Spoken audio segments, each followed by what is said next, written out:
এতিয়া কথা হৈছে চাওক এতিয়া অকল কেৱল ক্ষুদ্ৰ চাহ খেতিয়ক বুলি বা নহয় বা কেৱল অসমৰ চাহ বুলি নহয়, ভাৰতীয় চাহটোৱে বিপদাপন্ন হৈছে। কিহৰ কাৰণে হৈছে যে কেনিয়াৰ পৰা চাহৰ যি আমদানি সেইটো বিপুল হাৰত বৃদ্ধি পাইছে। এতিয়া যোৱা 2024 কেনিয়াৰ পৰা ইম্পৰ্ট হৈছিলে, আমদানি হৈছিলে 46,15,103, 46,15,103 কেজি চাহ। কিন্তু এই 2025 এতিয়ালৈকে আমদানি হৈছে 66,93,491, 66,93,491। মানে এই ইম্পৰ্টৰ গ্ৰোথটো হৈছে 40% গ্ৰোথ। এতিয়া কথা হ'ল কি, আমাৰ ভাৰত বিশ্বৰ ভিতৰত ছেকেণ্ড লাৰ্জেষ্ট টি প্ৰডিউচাৰ। এই চাহখিনি যে আহিছে, চাহখিনি অহাৰ লগে লগে ধৰক ভাৰত বা অসমত চাহৰ বৃদ্ধি হৈছে চাহটো, আৰু যেতিয়া যিকোনো বস্তু বৃদ্ধি হয় দামটো কমে, সেইটো অহাৰ লগে লগে আমাৰ চাহটো হৈছে উচ্চ খাপৰ, মানে ভাল কোৱালিটিৰ চাহ, যিটো বিদেশতো নাম আছে। এইখিনি চাহ আহি গোটেইখিনি চাহ এভেইলেবল হৈ গৈছে, আৰু এই কোম্পানীখিনিয়ে 300ৰ ওপৰ অধিক কোম্পানীয়ে কি কৰে, সিহঁতি সেই চাহটো আনি পেলাই আমাৰ ইয়াৰ ভাল চাহৰ লগত আছাম টিয়েই হওক, দাৰ্জিলিং টিয়েই হওক, এইবিলাক অলপ ব্লেণ্ডিং কৰি পেলাই আকৌ বাহিৰলৈ ৰপ্তানি কৰে। মানে ভাল চাহটো বেয়া চাহৰ লগত মিলাই তাক ব্লেণ্ডিং কৰি বিকি দিয়ে। এফালে কৈছে কি যে চাহৰ যিটো কোৱান্টিটি সেইটো বঢ়াই দিছে বাহিৰৰ পৰা চাহ আনি, তাৰ লগে লগে এইপিনৰ আমাৰ দামটো কমি গৈছে। কোৱান্টিটি যেতিয়া বৃদ্ধি হয় তেতিয়া দামটো অট'মেটিক কমি যায়।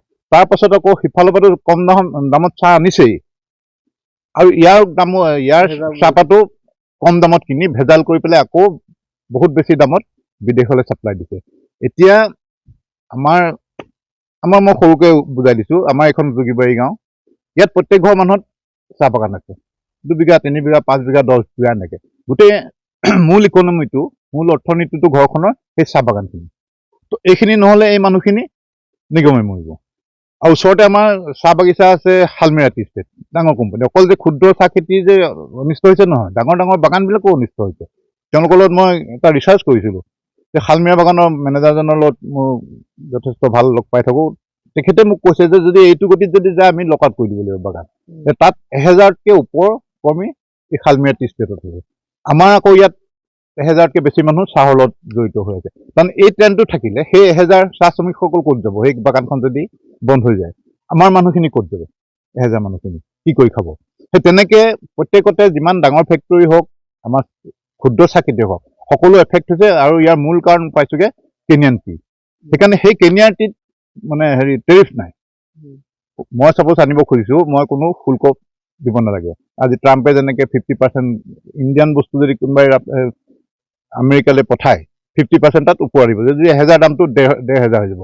কিন্তু কেনিয়াৰ টি তাত যদি 100 টকা, 100 টকাকৈ আমি ইয়াত দিছোঁ। আমাৰ ভাৰতীয় চৰকাৰৰ কোনো শুল্ক নাই। সেই সুবিধাটোকে লৈ, এই সুৰুঙাটোকে লৈ এই টাটা, ইউনিলিভাৰ নিচিনা বহুত ডাঙৰ ডাঙৰ কোম্পানী এইটো ডাঙৰ এটা বিজনেছ এটা কৰিবলৈ আৰম্ভ কৰিছে। বহুত খেতি ধৰক লাভ খাইছে। সেইকাৰণে এই কেনিয়াৰ টিটোৰ যদি ওপৰত যদি ইম্পৰ্ট ডিউটি নলগায় বা সেইটো যদি অলপ তাক কণ্ট্ৰল নকৰে, যোনে যি ইচ্ছা যিমান আনিব পাৰে সেই ব্যৱস্থাটো যদি নাইকিয়া নকৰে, কিন্তু অসম টি হওক, ভাৰতীয় চাহ হওক, সকলো বিপদাপন্ন হ'ব। কিন্তু কৈছোঁ কি, অকল ক্ষুদ্ৰই নহয়, আমি ক্ষুদ্ৰটো দেখি থাকোঁ, ডাঙৰ বাগানবিলাক কেনেকৈ চলিছে কোনো তাক ল'বলৈ যোৱা নাই। এনেকৈ হ'লে অসমৰ চাহ তথা ভাৰতৰ অসমৰ যিটো আছাম টি ইণ্ডাষ্ট্ৰী, অসম কিহৰ কাৰণে বিখ্যাত?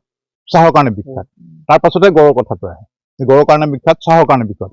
আছাম টি ইণ্ডাষ্ট্ৰীটো যদি ডেড হৈ যায়, আপোনালোকে গৈ পেলাই অলপ ডাঙৰ বাগানতো খা খবৰ কৰকে, যিবিলাক আমাৰ টি কোম্পানী আছে, সেইটো গম পাব যে সিহঁতৰ লক আউট হওঁ হৈ আছে, কষ্ট অফ প্ৰডাকশ্যনেই নোলায় বুলি। মই 2-এখন বাগান দি মই খবৰ কৰিছিলোঁ যে আমাৰ কষ্ট অফ প্ৰডাকশ্যন উলিয়াবলৈ দিগদাৰ হৈছে, যিটো মানে বাগানত খৰচ। এতিয়া শালমৰাতে 1000 মানুহ আছে, তেওঁলোকৰ PF ফাণ্ড, দৰমহা, ৰেচন এইবিলাক দি মেলি যদি সিহঁতে অকশ্যনত দামটো নাপায়, নহ'ব। নে চৰকাৰে সেই বস্তু গোটেই ষ্টাডি কৰিব লাগে যে কি কাৰণে আছাম টিটোৰ ডিমাণ্ড কমিছে। আছাম টিটো এনেকুৱা নহয় যে ক'ৰবাত পেলাই দিয়া নাই, এইটোও কিনিছে। কিন্তু কেনেকৈ কম দামত কিনিব পাৰে সেই টেকনিকটো লগাই এই ইম্পৰ্টাৰবিলাকে, যে অসম টিটো আমি কম দামত কিনিম, লগত কেনিয়ান টিটো আহিল কম দামত, দুইটা কম দামী মিলাই বহুত দামত বিক্ৰী কৰিব। অসমৰ চাহটো মিক্স কৰিলে ব্লেণ্ডিং বুলি কয়। ব্লেণ্ডিং কৰাৰ পাছত সেই চাহৰ কোৱালিটিটো ভাল হ'ব।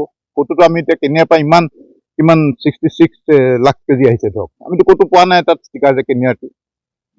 কি হৈছে ক'ব পাৰি যে বৃহৎ কোম্পানীকেইটা এটা চিণ্ডিকেটৰ নিচিনা এটা কাম চলাই পেলাই চিণ্ডিকেট ঠিক নহয়, তেওঁলোকে মানে এই কিছুমান সুৰুঙা লৈ পেলাই আমাৰ ভাৰত চৰকাৰ কিছুমান সুৰুঙা ইম্পৰ্ট লছৰ সুৰুঙা লৈ পেলাই বাহিৰৰ চাহ আনি আমাৰ লগত ব্লেণ্ডিং কৰি আকৌ বাহিৰলৈকে এক্সপৰ্ট কৰিছে অধিক দামত।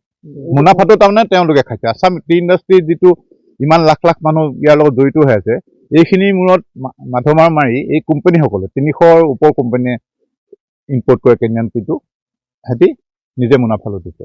এই ক্ষেত্ৰত পদক্ষেপ ল'বই লাগিব, নহ'লে ভৱিষ্যতে ডাঙৰ কালে আজি শালমৰা বাগানখন লোকালত হৈ যায় 1000 লেবাৰ ক'ত যাব, কি কৰিব সিহঁতি? আজি আমাৰ গাঁওখনৰ যদি 1000 মানুহৰ যদি জীৱিকাটো নোহোৱা যায় কি কৰিব?